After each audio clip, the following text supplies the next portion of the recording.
கிரிக்கெட்ல அதிகமான fan base வச்சிருக்கின்ற ஒரு 3 பேரை பத்தி தான் இந்த ஒரு வீடியோல பார்க்க போறோம். ஃபேன்ஸ் எல்லாருமே அந்த 3 பேருக்காக தான் மேட்சே பாக்குறாங்க. அப்படி ஃபேன்ஸ் உயிரை கொடுக்குற அந்த கிரிக்கெட்டர்ல 3rd பிளேஸ்ல பாத்தீங்கன்னா ரோஹித் சர்மாக்கு அதிக ஃபேன் பேஸ் இருக்கு. தலை இறங்கினாக்கா பொலகாம விட மாட்டாரு. மும்பை இந்தியன்ஸ் எல்லாருக்கும் எதனால பிடிக்கும்? நம்ம ரோஹித் சர்மா ஒருத்தருக்காக தான் எல்லாருமே பிடிக்கும். ஹிட்மேனை பிடிக்கின்றவங்க ப்ளூ கலர் அட்டை கமெண்ட்ல போடுங்க.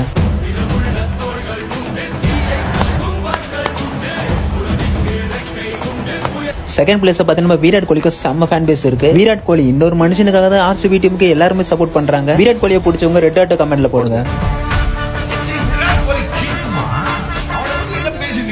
நம்பர் 1ல நம்ம தலை டோனி தான் அதிக ஃபேன் பேஸ் இருக்காங்க. ஒட்டுமொத்த இந்தியாவே அவரோட ஃபேன்ஸ் தாங்க. சிஎஸ்கே ஒரு பிராண்ட்னா அது நம்ம எம்எஸ் தோனி தான். எம்எஸ் தோனியை பிடிச்சவங்க ஹெல்லோ ஆட்டை கமெண்ட்ல போடுங்க. எம்எஸ் தோனிக்கு அதிக ஃபேன் பேஸ் இல்லன்னு சொல்லிட்டு நீங்க நினைச்சீங்களா கமெண்ட்ஸ்ல பாருங்க ஹெல்லோ ஆட்டை நீங்க எவ்வளவு இருக்குன்ட்டு. அப்படி கம்மியா இருந்துச்சுன்னா நான் இன்னைக்கு என்னோட சேனல் டெலிட் பண்ணிட்டு போயிடுறேன்.